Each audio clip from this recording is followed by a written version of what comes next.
Well, howdy there, folks. How's it going today? I hope everybody's been doing really good. Well, I know some of you have missed me because I've had some phone calls and a few visits from some friends. Honestly, people that don't even play guitar have been asking me, what's up, dude? Where's the videos? And, it's a real simple answer. It's been really just busy for me lately. And, honestly, I have to take a break from this sometimes. I have to take several breaks from guitar stuff at times. You can get like burned out on it and whatnot, and that happens. I'll go weeks, months, whatever, sometimes not even touching my guitar and playing at all. And it seems like when I pick it back up, somehow I've improved. Once I get my chops back together, it just feels good again or something. Anyway, that's the answer to the whole thing. And I hope you guys are doing good. I will try to start posting more videos because, it's hard to even watch TV nowadays without all the gloom and doom. So, this is an escape for me, and I do realize it is an escape for you folks too. So I'll try to keep it up. Don't hold me to it, but I'm gonna try to get back in sync here.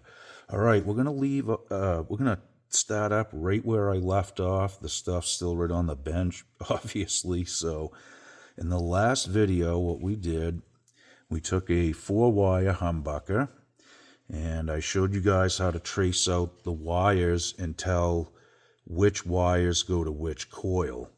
And by which coil, for you folks that don't play guitar, okay, now this is a single coil, right?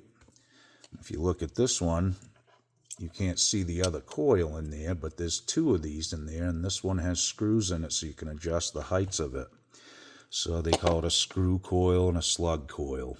Some people do, at least that's what I call it. So just to be clear, that's what we're talking about. So we found out that the red and yellow wires went to one coil, and the black and white wires went to the other coil. It doesn't matter what color the wires are, on your pickup. What you basically need to do is just turn your multimeter on ohms, okay? This is a cheap Harbor Freight one, but it works.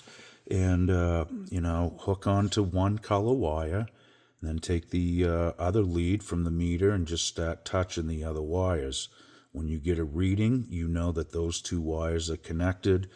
Then if you take a metal screwdriver or something like that and tap on the back of the coils, you're going to find out which coil is hooked to which 2 wires, okay? So we've already determined that.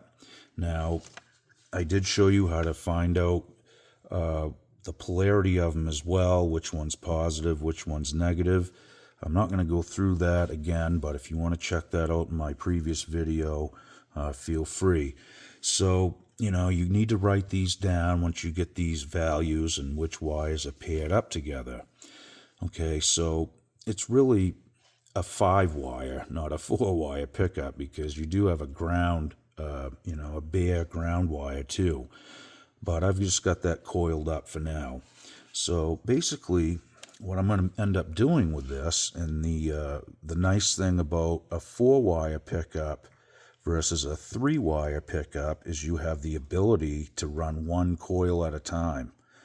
And, that's pretty handy because you can get single coil sounds without having single coil pickups. You're able to split these, okay? And that's all dependent on how this pickup is wound and whatnot. We'll get into that in another video, even on coil taps and all that kind of stuff, or just splits. They're wound different, so you got to know that going in. Anyway, what we're going to do today, I've got these wires figured out, which coils go to what. I've written down the polarities, positive and negative, for each wire. So when I turn my multimeter on, let's see, I've got a black jumper that is hooked to the black on the multimeter, and a red jumper hooked to the red on the multimeter. Okie doke. So basically what I've got going here is I've taken I've paired up the wires that go to each coil, written down the colors and the polarities. And this one is the bridge pickup. So what I've done, I've taken the white wire, which is a positive, off one coil, and the black wire I've put into this Wago clip. If you guys don't know what these are just for, like house wiring. I'm going to start using these, honestly, because what you can do is you can flip this lever up, okay? You can stick a wire in there, snap it down, then stick another wire in the other side, and that connects them.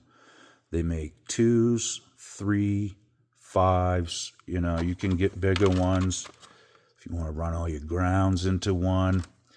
And, you can get that in a cavity of a body. Here's a volume push-pull pod or what have you. It's about the same width as the bottom of it, so you could sneak those in there in between the pots, maybe, on the side wall of the cavity. I may even tack them in with super glue, and, you still have the ability to use them and change wires if you want to change pickups. Makes it really slick, so you don't have to keep, soldering and unsoldering. So anyway, what we've done, let's get back to this. Sorry, I got sidetracked, but we've taken the white wire, which goes to one of these coils, and that is hooked to the black or the negative on the meter. The red is hooked to the red wire on the pickup. So the red and yellow wires go to one coil, the white and black go to the other coil. So I've taken one of these Wago clips here, and I've put the black wire in there from one coil and the yellow wire in there from the other coil. One's positive, one's negative. Now you can do this a bunch of different ways. I'm not saying this is right or wrong, so don't tear me up in the comments section too bad. So anyway, then I have this other wire hooked to the same connector. So that's just so I can hook a multimeter on it, okay? So the black and yellow combined into one junction here, and one wire goes to each coil. So as you can see, we have about 13 point whatever, the meter's kind of fluctuating, a little over 13K ohms of resistance. And that's with both coils on. So what if we wanted to split the coils? Well, there's a few ways you can do that. I also wanted to add, you can pair off one wire from each coil and join them together and do the same thing we're doing here. Now, it might be a little different as far as the polarities and the phase, so that's something else we'll have to get into. So you can do it with a toggle switch, just an on-off, and let's do that right now. So I'm hooked to this junction here, the Wago, off this purple wire. I'm just going to hook it to the black. It really doesn't matter which way you do it, and then we would jump off to this red. Now, as you can see, it dropped down to 6, about half the resistance. If I flick the switch, it goes back to both coils. I flick it again, it goes back to one coil. Now, you can flip these wires around. There's a lot of different combinations here, so I'm just showing you the very basic mechanics of how this would work, okay? So again, now what we've done, we've tied 2 wires together, one from each coil, and I've got a wire that's tied in with those so I can hook my meter to it. So basically, we've just put a switch in the middle of that and come back to this red wire. So, it's just making a big loop, basically, but you're able to shut the coil off with a switch or run both. Now, a switch is nice. You can add that on a like a tele switch plate. There's little spots you can sneak these in. I'm going to end up using a push-pull setup. So basically what you have here, let me unhook this, is a potentiometer, a volume pot, but this part is a switch. When you pull this out and push it in, it jumps from, there's 6 lugs, 3 on a side, so that switch will go up to the top 2 or down to the bottom 2. Okay, so all we're going to do is just jump this switch in between, just like we just did. See if I can remember how to do this. I don't think it really matters which side you go on. Okay, so I will need another jumper here. Okay, so we've got a jumper hooked to the middle terminal on the push-pull. Remember, there's 3 terminals on each side. Now, if I touch this to the top terminal, I have the pot pulled out right now, and that splits it in half, as you can see on the meter there. If I push the pot back in, touch the same terminals, we got both again. Okay? So now all you need to do is, and it may even do it on these ones. I can't remember. Yeah, it will. As long as you're, either side of that lug, I think it's good to go. But that does change whether it's split when it's up or split when it's down. So you have that option, okay? Just remember that. Hook to the middle one and touch it on the one on the bottom, then touch it to the one on the other side of it. If you're not getting it split, pull up on the pot, okay, and then touch it, and that splits it. So it's kind of a trial and error method that I use to do this kind of stuff. And again, you can have these polarities any way you'd like to do it. Right now, like I said, I have the yellow and black wire tied together in a junction here, and the yellow's positive and the black is negative according to my chart where I trace the wires out. So we can change this. You can flip those. You could pick a couple different colored wires that are the same polarities. You can flip them around. There's a lot of things you can do. And the other thing is, when you split this, you can choose which coil you split too. So again, the way to tell, if you've got the coil split with a switch, take a metal screwdriver or something and tap on the back of the pickup coils and find out which one you're splitting, or which one's on when you do split it. I know this sounds really confusing and this is kind of a bird's nest, but it's really not that tough. You just got to start by finding out which wires, which colors go to which coil. And again, I did a good video on that, at least I think I did, as far as the explanation. And, again, this is hard to really describe or instruct because there's so many different ways to wire guitars that, again, you need to just start with the basics like this, find out which coils and which wires go to each coil, find out the polarity, which is positive, which is negative on every wire, and then start from there.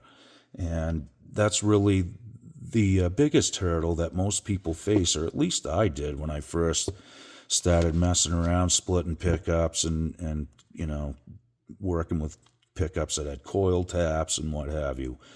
I just didn't know where to start. Once I figured out which wires were which and where they went and the polarities, it was really simple from there out.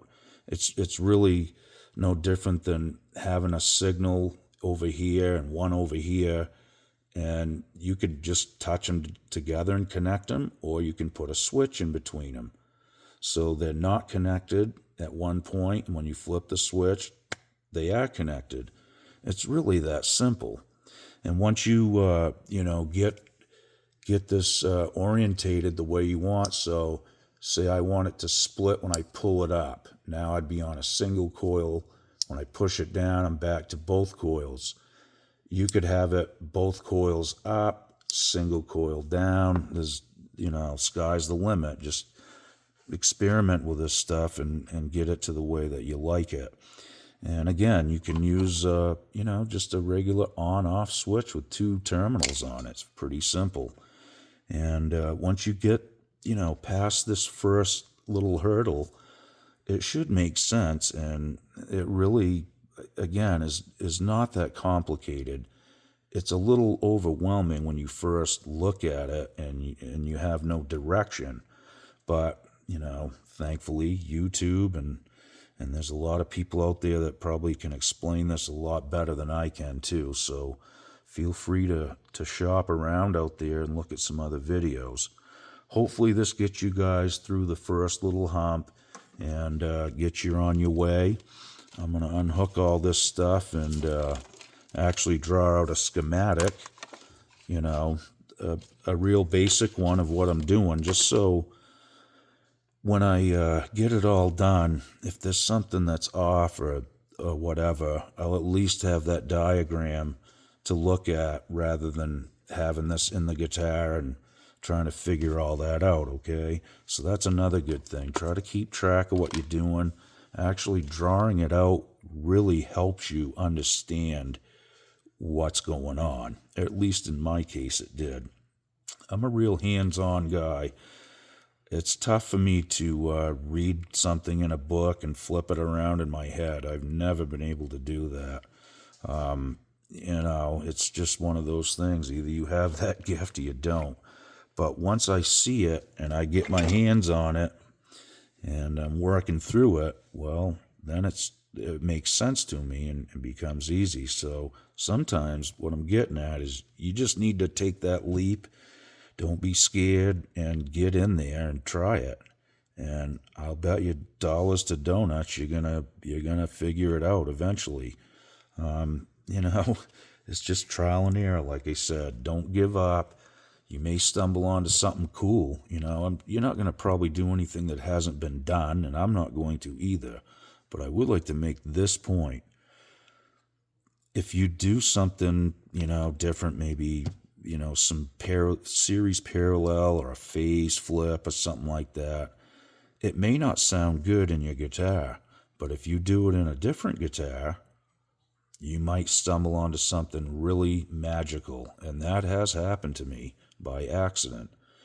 And those are the ones that make all this bird's nest worthwhile, and it keeps me coming back for more.